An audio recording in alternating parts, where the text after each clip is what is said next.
Boa noite, galera. Vamos aí para nossa última aula de física, né? O Enem já está se aproximando. Hoje, dia 6 de janeiro de 2021, um novo ano começou. Espero que vocês tenham, né, descansado nesse tempo de recesso, que tenham tido, né, o preparo adequado nesse tempo que vocês tiveram aí. Não só em relação aos estudos, para quem quis, né, para quem pôde colocar alguns conteúdos em dia, revisar outros, mas também, né, a preparação física, a preparação psicológica que tem que ter. O Enem não é uma prova unicamente conteudista, né? Ele testa também sua resistência psicológica, sua resistência física, se você é uma pessoa que está preparada em todos esses sentidos, tá? Então é muito importante aí nesses próximos dias. Vai ter simulado, vão ter algumas aulas extras para estar cobrindo todo o conteúdo, vai ter as aulas de fechamento e as aulas de revisão. Então é importante agora não desesperar, não querer fazer cinco, 5 meses em 5 dias, tá? Não adianta, você vai se sobrecarregar. O que foi que deu para estudar, a gente vai estar fechando aí já, acredito eu, nessa semana já, tá? Tanto eu quanto os outros professores, vai ficar mais mesmo a parte de revisão ou algum conteúdo que foi deixado para trás, mas que não tem tanta relevância, tá? Nessa aula mesmo de hoje, tinham, né, mais tópicos, tinha mais tópicos a ser tratado, só que se tratando do Enem, se aproximando aí, né, eu dei uma enxugada no conteúdo, eu peguei os tópicos mais importantes, de fato, aqueles que o Enem podem trazer, tá? E não é um conteúdo muito abordado. Se for abordado das últimas vezes que eu acompanhei, ele foi um conteúdo mais teórico, tá? Principalmente o finalzinho ali, a parte da segunda lei da termodinâmica é mais difícil. A primeira lei talvez tenha, né, mas seja mais palpável para a parte de cálculos, para a parte de aplicação. Mas nesses termos, né, de Enem, raríssimas foram as vezes que houve cálculo na parte de primeira lei da termodinâmica, tá? Segunda lei é mais o enunciado, a base que eu quis passar para vocês, tá? E é importante saber o conteúdo. É tudo uma sucessão do que a gente vem fazendo, eu e o Eliseu, né, nessa parte aí de termofísica. A gente iniciou lá bem do básico, né? A parte de calor, diferença entre calor e temperatura, escalas termométricas, dilatação, né? Dilatação de sólidos, líquidos, de fios, né? Linear, superficial, volumétrica, a parte de gases, né? Expansão de gás, trabalho de um gás, energia interna de um gás, tudo isso agora a gente vai fechar esse conteúdo, né? Fazer esse conteúdo final, retomar tudo para ser aplicado, tá? E daqui a pouquinho, essa aula é super rápida, daqui a pouquinho a gente já fecha o conteúdo, não vai ter lista, né, dessa aula de hoje, até porque ela é muito conceitual, os exercícios seriam puramente teóricos. Minha intenção agora não é cansar vocês, não é colocar exercício para vocês fazerem, até porque tenho simulado para isso já, tá? As questões já foram enviadas, tá? O Eliseu e eu separamos as questões, já está tudo bonitinho e eu acredito que está tranquilo. Parte de física tem, se eu não me engano, são 8 questões minha e dele, tá? No total são 15, mas minha parte do Eliseu, que trata aí de eletromagnetismo, magnetismo e a parte de termologia, a parte de termo, são 8 questões. Tá? Dessas 8, tem 3 que envolvem um pouco de cálculo ali, mas nada muito absurdo, nada demais. E o restante, outras 5, são bem teóricas, são bem conceituais.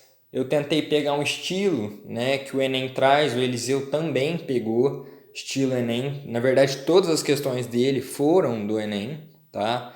Então a prova é mais conceitual, para ver se vocês realmente pegaram, né, a base do conteúdo, tá? Se vocês souberem a base, eu bato nessa tecla sempre. Se vocês souberem a base teórica, vocês conseguem desenrolar muito mais facilmente do que aquele que simplesmente decorou as fórmulas, tá? Então, simulado tranquilinho, não vai ter lista. Que vocês foquem agora no que vocês precisam, naquilo que vocês têm dificuldades, mas principalmente não se sobrecarreguem, não causem desespero, confusão para vocês mesmos. Estejam tranquilos, cientes de que o que foi possível fazer, né, na medida do possível nesse ano turbulento, vocês já fizeram. Nesse ano que passou, né, vocês já fizeram. Agora para frente é focar no vestibular, em estar bem, né, fisicamente, dormir bem, se alimentar bem e psicologicamente. Não ter medo das coisas, chegar lá tranquilo, façam a prova sem compromisso.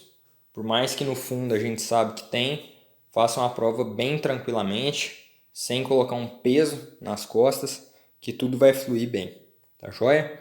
Mas vamos lá, a aula aqui eu disse é rapidinha, mas nem por isso a gente precisa ficar enrolando para dar um tempão. A aula de hoje, né, a gente vai tratar aí da primeira e da segunda lei da termodinâmica.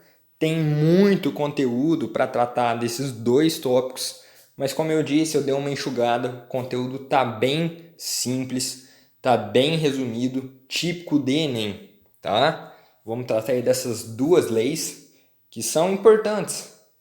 São importantes porque possuem aplicação prática, porque são, né, vistas no nosso dia a dia e nos fornece o conteúdo, o entendimento de várias questões que podem ser vistas aí, como eu disse, no nosso cotidiano. Tá joia? E aí, para começar, primeira lei da termodinâmica, ela faz, né, uma aplicação da lei da conservação de energia, aquela lei que a gente sabe lá atrás, para não falar besteira, eu não vou falar o nome de quem enunciou ela, mas se eu não me engano é Lavoisier, é a lei da conservação da energia, né? A energia não se cria, não se perde, ela se transforma, né? Pode também ser resumida, né, na tentativa de transformar calor em trabalho, tá?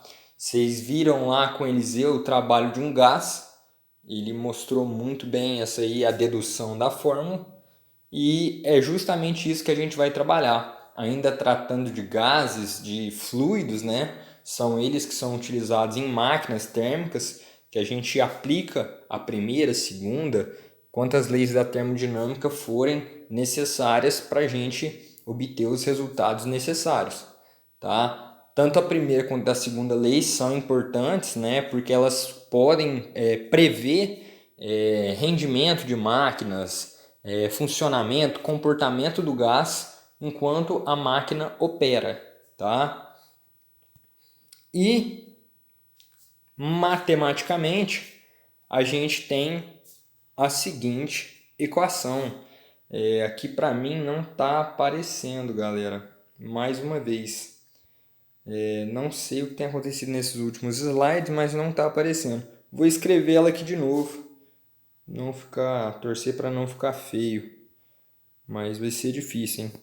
Mas vamos lá. Ó, a primeira lei é resumida em Q é igual a trabalho mais delta U. Macetezinho, galera. Não vai cair no Enem. Eu tenho 90% de certeza disso.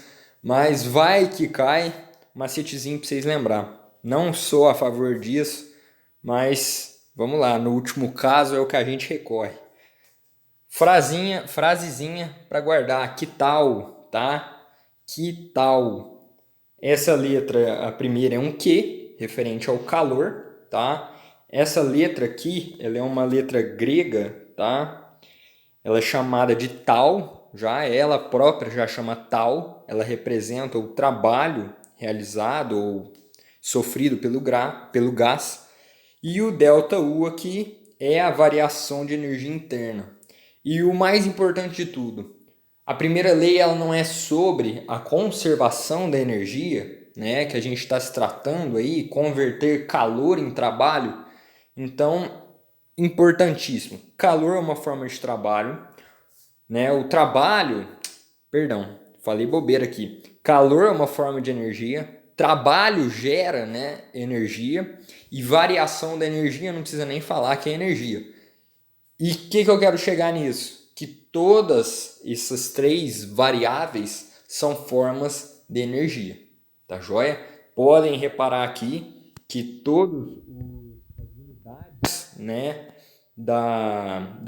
do trabalho, que é o que está aqui, do calor e da variação de energia, todas elas são dadas em joule, tá? Se não for dado em joule, que é o caso do calor pode ser dado em caloria pode ser convertida em joule, já que também é uma unidade de energia, tá joia? Basta a gente fazer aquela conversão de que uma caloria é 4,18 joules aproximadamente, tá joia? Mas o mais importante, veja que a soma da energia proveniente do trabalho com a somatória, né, da energia interna, da variação da energia interna, resulta em outra forma de energia, que é o calor. Então a energia, nesse caso, se conservou. Tá joia? Não saiu aí também, né? Caramba. Espero que quando eu postar o slide no Drive esteja tudo completo. Depois eu vou conferir isso. Mas olha, é importantíssimo lembrar que o trabalho, né, ele é dado por P vezes delta V, trabalho de um gás, né?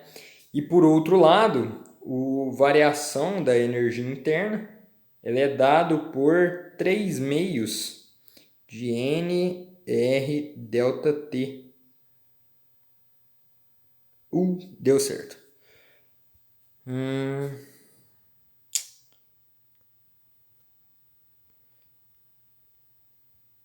Tá. Não quer sair a barrinha, apagou tudo. É isso aí, vou escrever de novo. É isso, agora saiu. Bom demais. Trabalho de um gás, ele é dado por... Ficou feio. Trabalho de um gás, ele é dado por P vezes ΔV, sendo ΔV a variação de volume, né? E o energia interna é dado por 3NR delta T sobre 2. Vixe, ficou feio.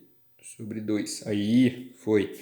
Então, ó, importantíssimo lembrar que o trabalho ele é dado por pressão vezes variação de volume, tá? Tendo a pressão constante. Importantíssimo isso. A única variável, né, que realmente varia aí neste caso do trabalho é o volume. Então, se não existir variação de volume, tanto positiva quanto negativa, não há trabalho do gás, tá?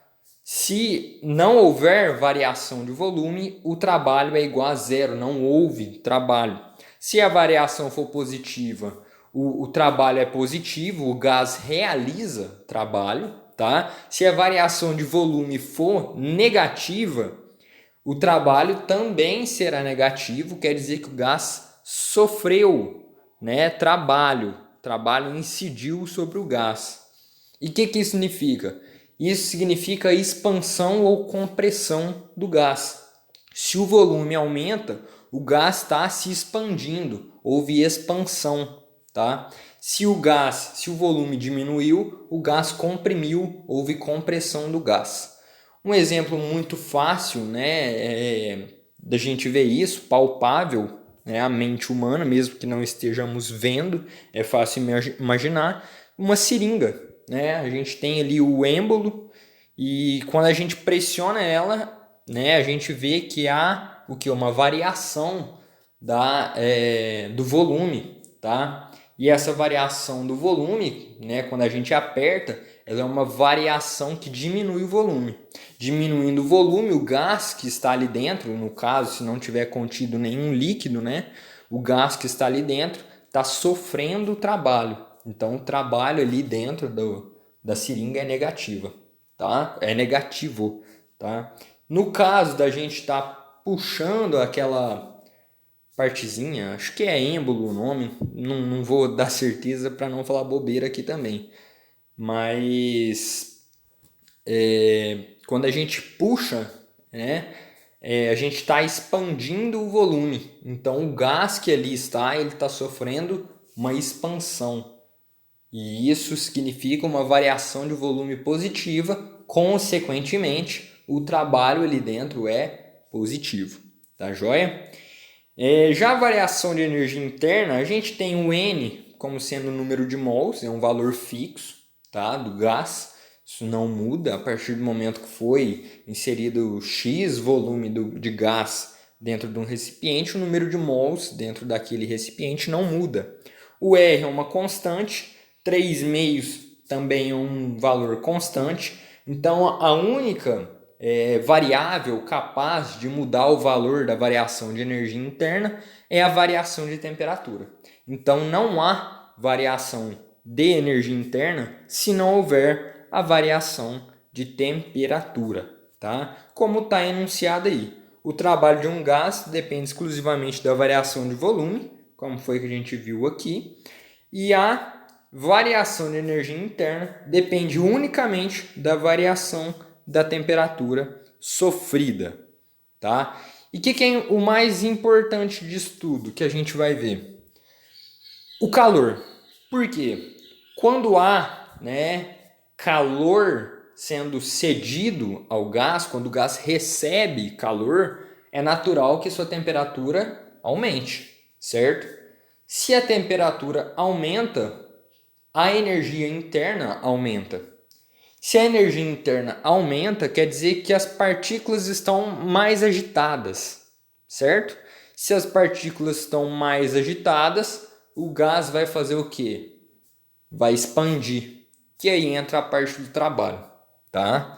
Se a gente tem a expansão do gás, quer dizer que ele vai variar o volume positivamente. Se o volume está variando positivamente, o trabalho vai ser positivo.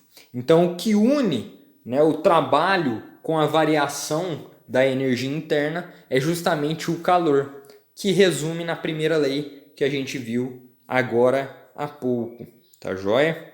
Se resume a isso. Vou apagar essa telinha aqui agora para a gente dar continuidade no conteúdo. Mas muito importante lembrar, porque deu para a gente fazer uma retomada geral do porquê, né, das coisas. Por que o volume influencia no trabalho, tanto positivo quanto negativamente. Por que a temperatura varia, né, influencia na variação de energia interna. E o mais importante, qual é a origem disso tudo? O calor é o ponto-chave disso tudo. Se o calor aumenta, o trabalho vai ser positivo. Se o calor aumenta, a variação de energia interna também vai ser positiva. Se o calor diminui, se o calor é retirado do gás, vai ter uma compressão, o trabalho vai ser negativo.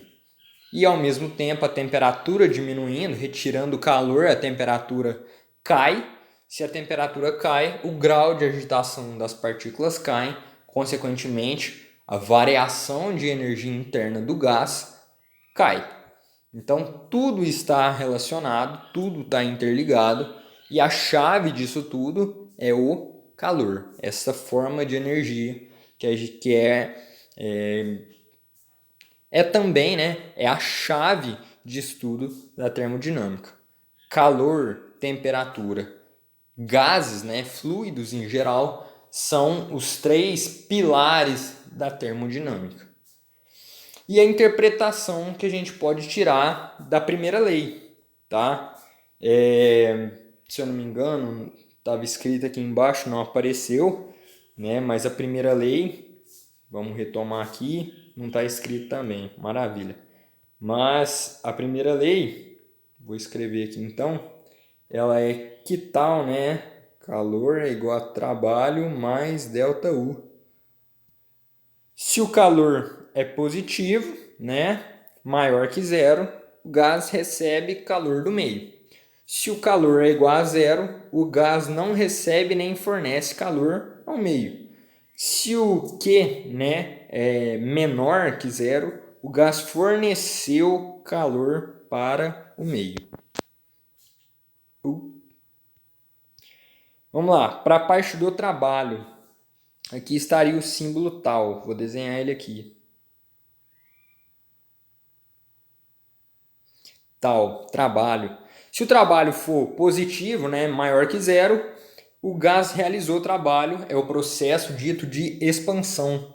Se o trabalho for igual a zero, o gás não recebe nem realiza trabalho. Se o trabalho for menor do que zero, um valor negativo, ele recebe o trabalho. Tá joia? Variação de energia interna, o ΔU, dessa vez apareceu. Se for maior que zero, aumentou o grau de agitação das moléculas. Né? Se for positivo, aumentou o grau de agitação. Igual a zero, as moléculas permanecem no mesmo grau de agitação que estavam. Se o variação de energia interna for menor que zero, negativa, há uma redução no grau de agitação das moléculas do gás. Tá joia? E vamos aí à parte mais importante agora da aplicação da primeira lei da termodinâmica, que é uma parte que vocês viram na aula passada, né, deste conteúdo com Eliseu, que foram as transformações gasosas. Dessa vez a gente vai aplicar essas transformações para a primeira lei da termodinâmica. A gente tem as transformações, né, ditas isobáricas, bar, né, é a simbologia para pressão, é até uma unidade de pressão, bar. E vocês lembrar, iso é igual, bárica faz relativa a bar, que é pressão. Iso igual, pressão, bar, então vai ser mesma pressão, pressão constante. Isovolumétrica, iso é igual volumétrica, não precisa nem falar, né? Trata do volume, então o volume é constante. Isotérmica, a etimologia da palavra também nos induz a deduzir o que é a temperatura constante. E adiabática talvez seja o termo mais complicado da gente lembrar, mas ela se refere a um processo sem troca de calor com o meio, tá? Toda vez que falar de uma transformação, de um processo, né, de um ciclo térmico cuja uma parte do ciclo é adiabática, quer dizer que aquela parte, aquela transformação, não houve troca de calor, tá joia? Aqui embaixo estaria, né, a primeira lei da termodinâmica, aqui tal.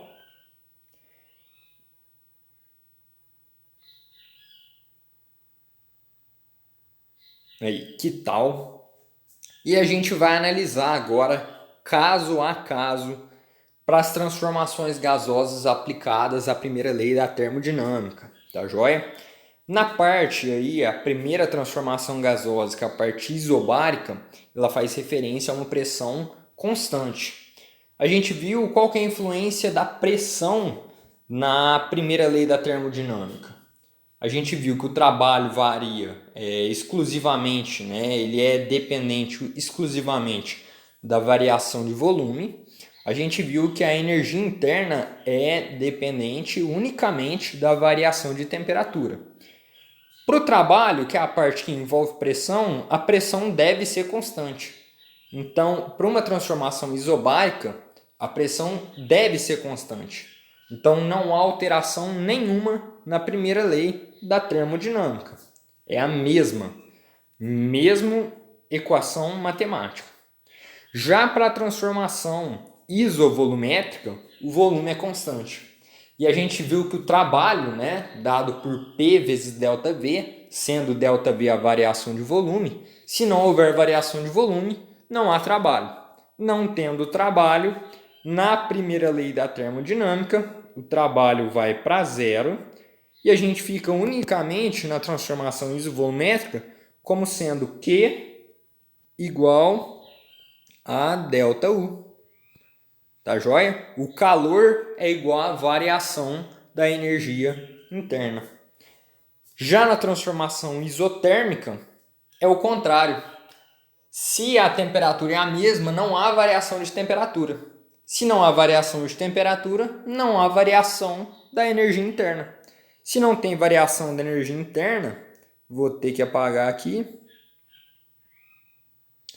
Se não há variação da energia interna, variação da energia interna é igual a zero. Então, o calor vai ser igual ao trabalho, certo?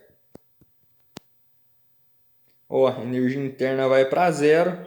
Então, na transformação isotérmica, o calor é igual ao trabalho, tá? Tentei fazer uma setinha para enunciar aí, a isobárica permanece a mesma, né?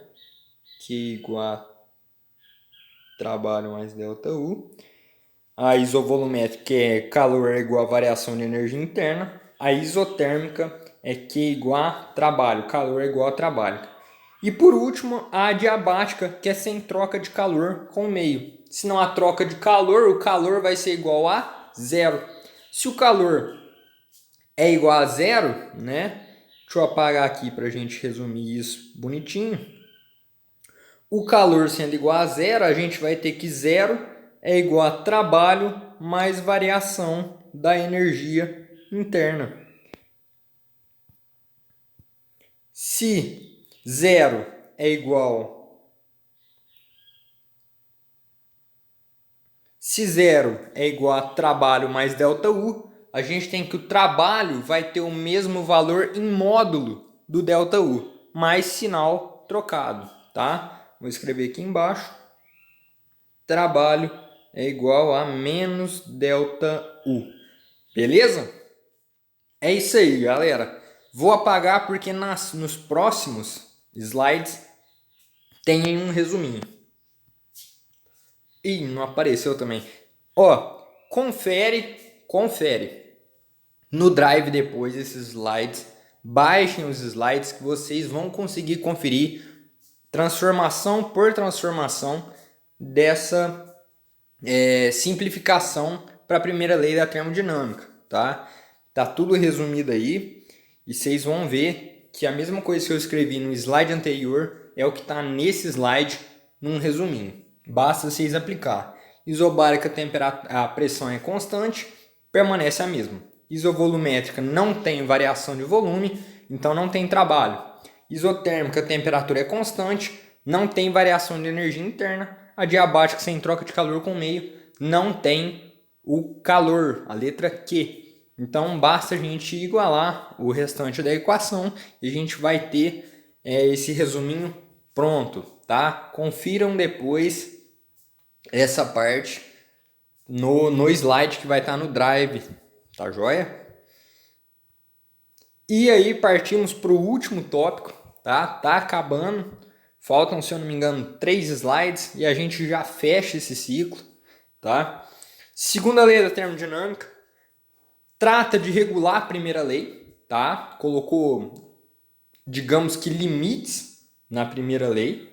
Ela tem o nome de segunda lei porque ela surgiu depois e ela foi enunciada, né, para explicar algumas situações oriundas, vindas da primeira lei, do qual não se tinha uma explicação plausível, tá?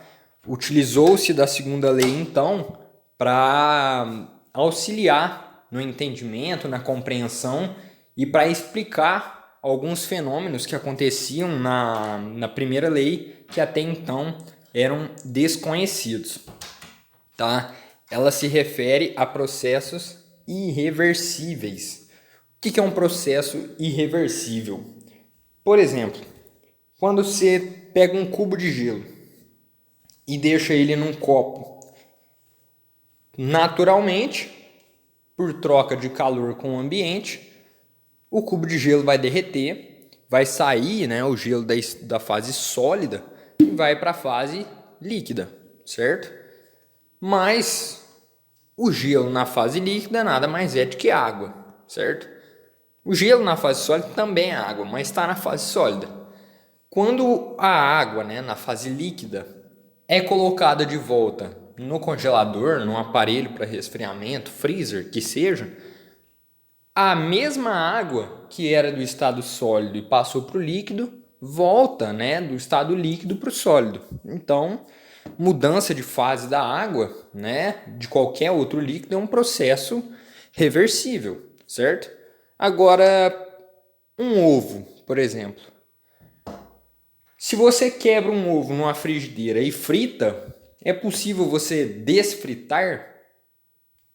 Não existe esse termo, mas é possível você desfritar o ovo?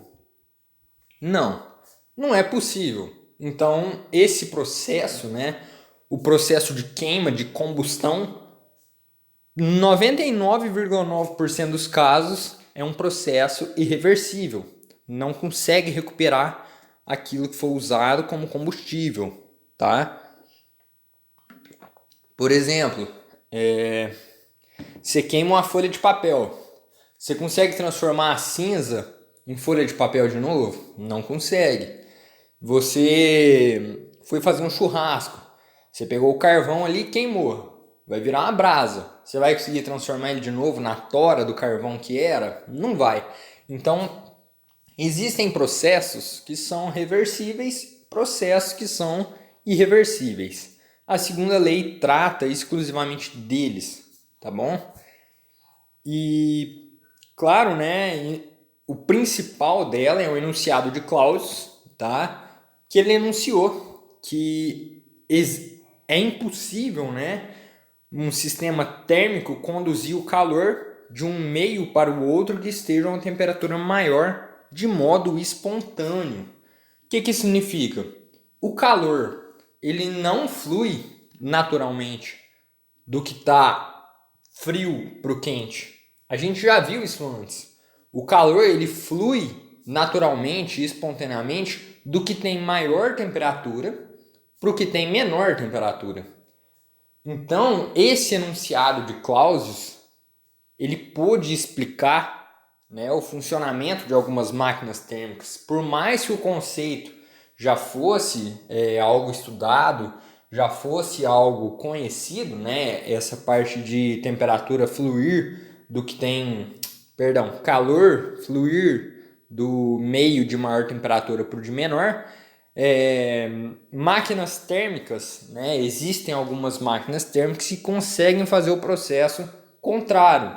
Só que a grande questão não é espontâneo. Exige, né, um instrumento capaz de fazer tal fenômeno acontecer. Se for em termos de natureza, em termos espontâneos, né, o calor sempre vai fluir do corpo, do meio de maior temperatura para o de menor. E o enunciado de Clausius tratava justamente disso, porque máquinas térmicas, né, conseguem fazer o contrário. E aí causou uma dúvida muito grande entre o pessoal da época. Falou, poxa, mas o calor não flui sempre, né, do de maior para o de menor temperatura? Por que com o auxílio da máquina isso ocorre, o contrário ocorre, né? E Clausius explicou que trata-se de um processo espontâneo e não espontâneo. Com o auxílio de máquinas, torna-se não espontâneo. Tá joia? Outro conceito que a segunda lei traz é o conceito de entropia, tá? Entropia, muitas vezes, ele é mal interpretado por tratar de uma bagunça, uma desordem. Só que não é uma desordem nos termos comuns, né, que a gente tem aí definido pelo próprio senso comum, né? Não é uma desordem de realmente desorganização, de bagunça, de ter coisas fora do lugar. Ele trata da desordem, mas tratando mais do processo envolvido. Quanto mais energia o processo gasta, quanto mais energia é consumida, maior a desordem do processo. Mas essa desordem ela é abstrata, ela é difícil de entender. Mas se você pensar em termos de reversibilidade, torna-se mais fácil. Talvez não, talvez sim. Mas a questão é, um processo, quando ele ocorre, vocês concordam que para retornar ao original, ao que era antes, né, de começar o processo, exige muito mais gasto de energia, de tudo que envolve a ocorrência deste processo, né, principalmente se ele for um processo reversível, né? Por exemplo, irreversível. Por exemplo, a energia que se gasta para transformar gelo em água no estado líquido e água do estado líquido em gelo é a mesma, certo? Vocês podem fazer as continhas lá, o calor latente, o calor sensível, a energia gasta em termos de caloria, em termos de joule, vai ser a mesma. Agora, um processo não reversível.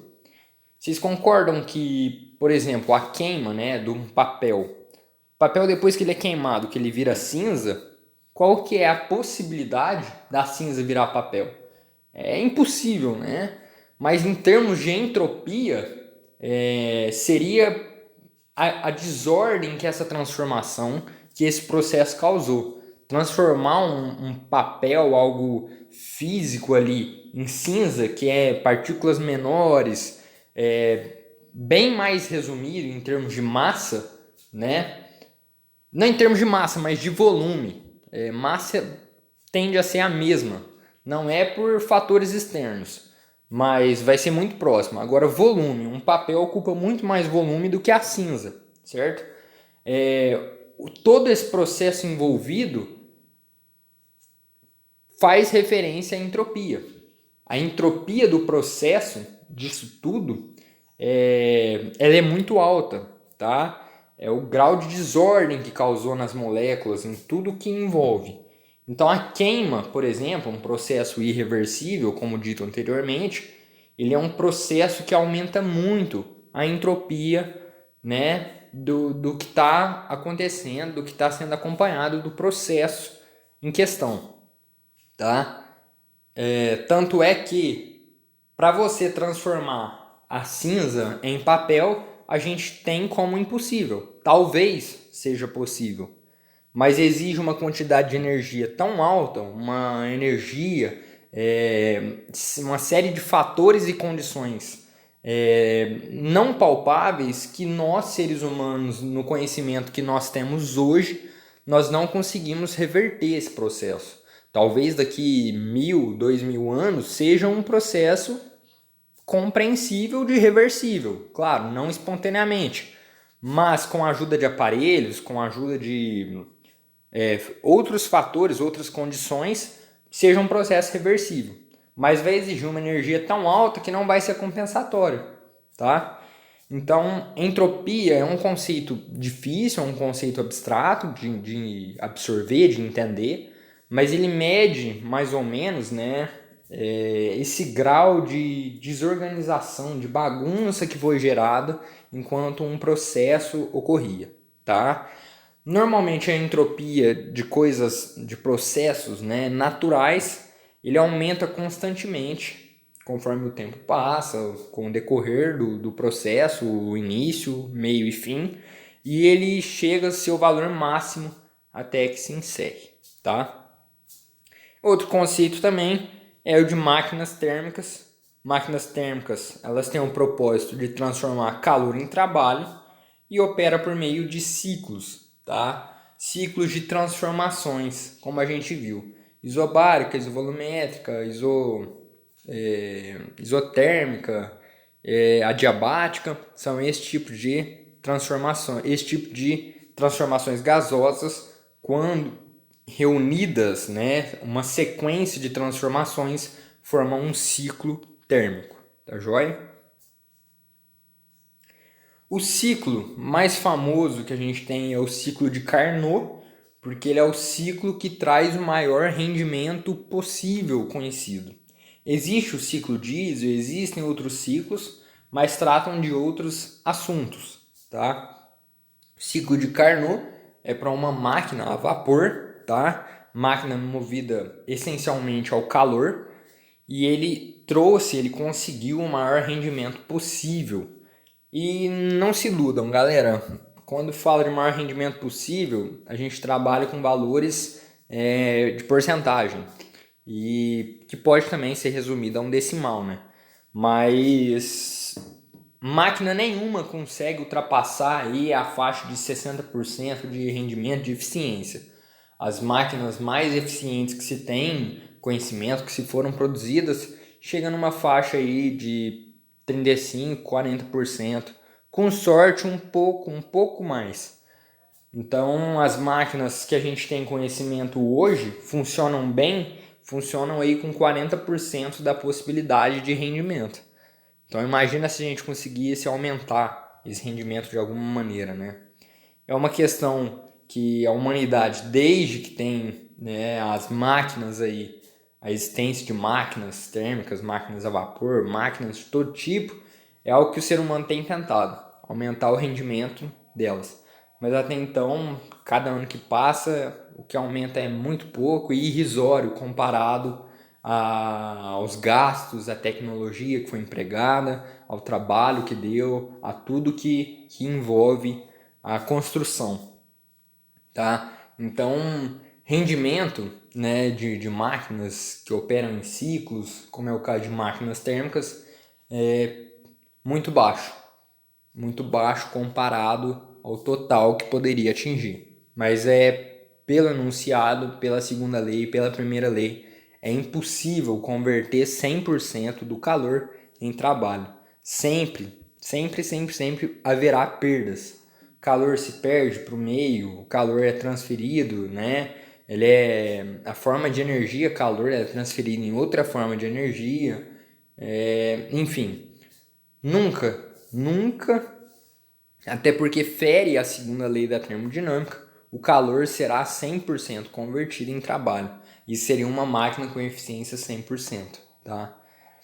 Mas o ciclo de Carnot, ele consegue uma máquina, né, com um ótimo rendimento, que passa por dois processos adiabáticos e dois processos isotérmicos, dos quais, né, desses dois processos aí, duas são expansões e duas são compressões. Por último aí, para a gente compreender, né, o gráfico, né, o ciclo de Carnot, coloquei esse gráfico. Ele é um ciclo porque, claro, ele é fechado, ele começa, né, e termina onde ele começou, e aí forma o ciclo. Então vamos lá, o primeiro ponto, ele começa aqui. Os gráficos, a gente tem os eixos, o eixo Y sendo a pressão e o eixo X sendo o volume, um gráfico P por V, pressão por volume. E ele começa naquele ponto ali, que eu coloquei, né, o pontinho. E ele desce nesse sentido da seta, passando por uma expansão isotérmica. Aí a gente já tem que tipo, né, de transformação que sofreu. Foi uma transformação isotérmica. Quer dizer que a temperatura se manteve constante, como está escrito aí T1, tá? Então, desse começo aqui foi T1 para T1. Então, manteve temperatura constante. Variou o que? Pressão e volume, tá joia? De T1 passa para T2, foi uma expansão adiabática, ou seja, sem troca de calor com o meio. O Q era igual a zero. De T2 ele vem para esse outro ponto aqui, também em T2. Só que agora, né, o volume, como vocês podem ver, o volume é o eixo X, o volume veio dessa parte aqui para essa. Então quer dizer que o volume diminuiu. Houve o que? Uma compressão. O contrário do começo, né?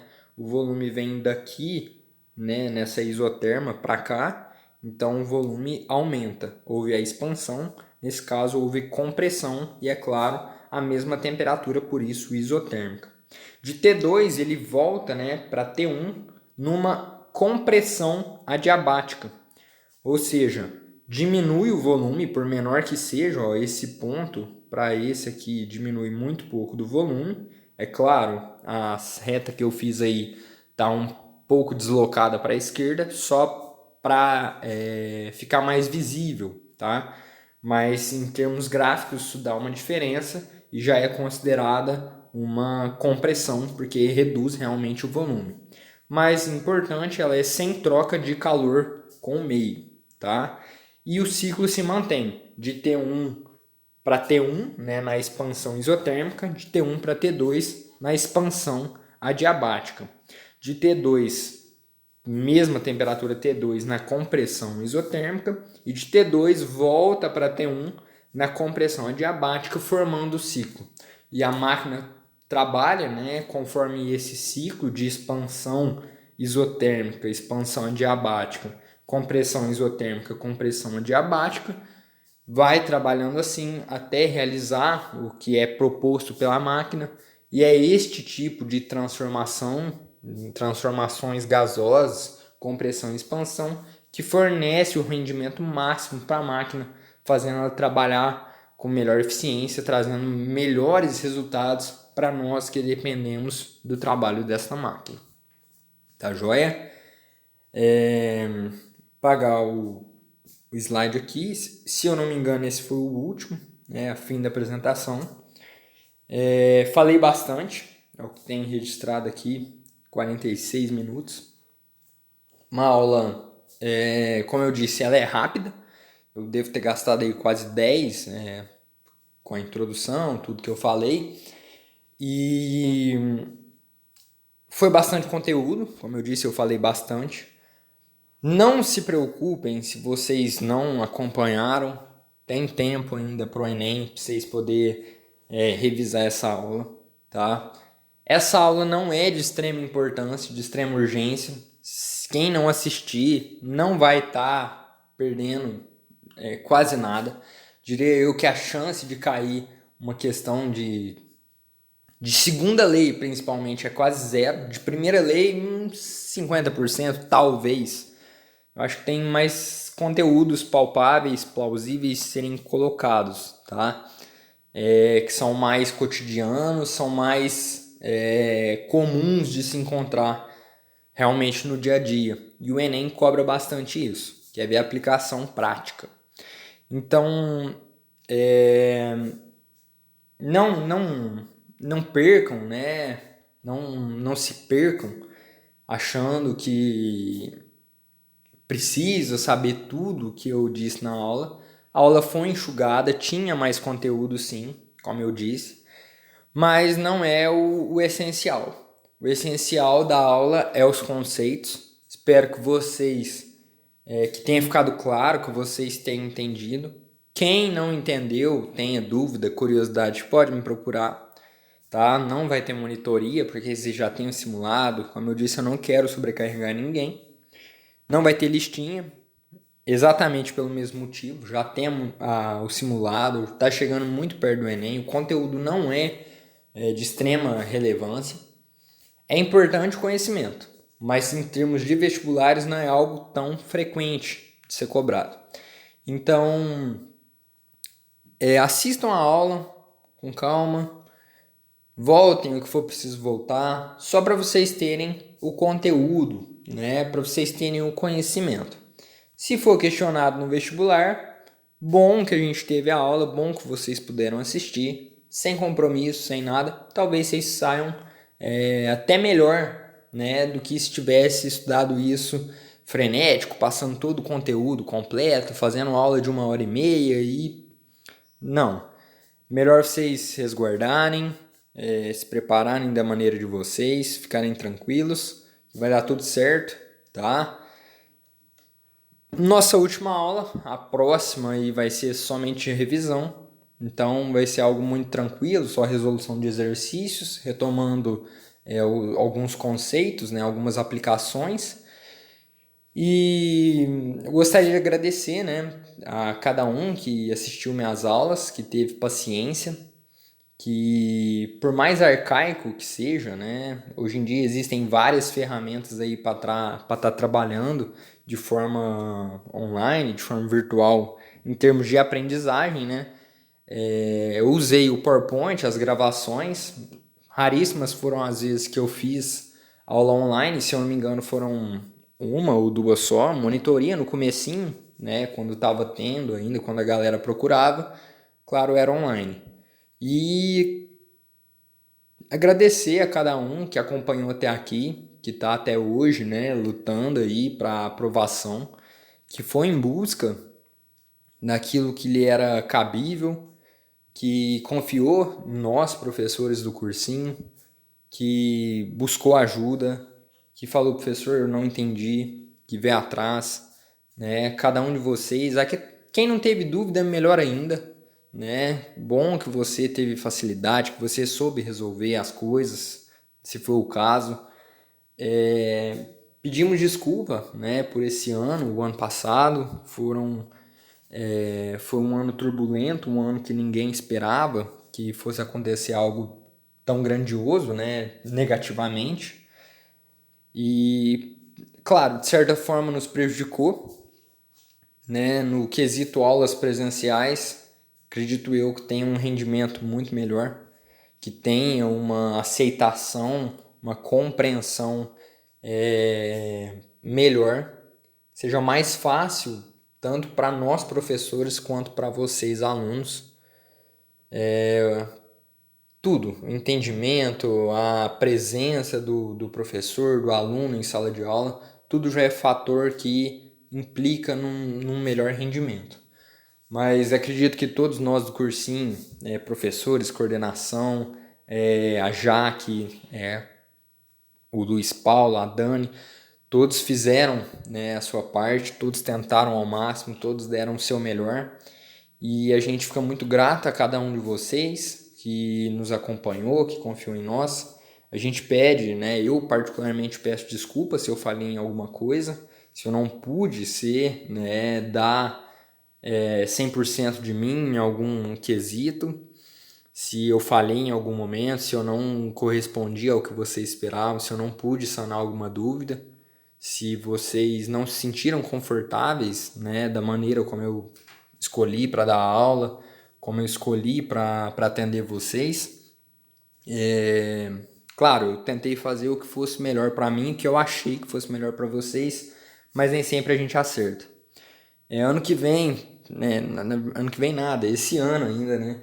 Eu espero que possamos retomar as aulas presenciais e se Deus quiser eu estarei mais um ano aí no cursinho, mais um ano podendo ajudar quem precisa. Então agradeço a todos que ficaram até o momento, né? Fiquem em paz, se cuidem, né? Se preparem aí de uma outra maneira para o vestibular, parte psicológica, parte física, sentimental. Se preparem de outras maneiras e boa sorte a todos, né? O que precisarem, eu estarei à disposição até a data do vestibular e após também. Espero poder ver a aprovação de muitas pessoas e desejo sucesso a cada um de vocês. Tudo de bom sempre. Que vocês sejam felizes naquilo que escolheram como faculdade, como profissão. Tá joia? Um abraço, boa noite a todos. Um excelente Enem. A gente vai se encontrar mais uma vez para revisão, mas minha torcida por vocês começou lá em março, quando foi a provinha de vocês, tá? Março de 2020, quando foi a seleção dos professores. Tô na torcida, galera. Vai dar tudo certo. Eu confio, espero que vocês confiem também. Até mais.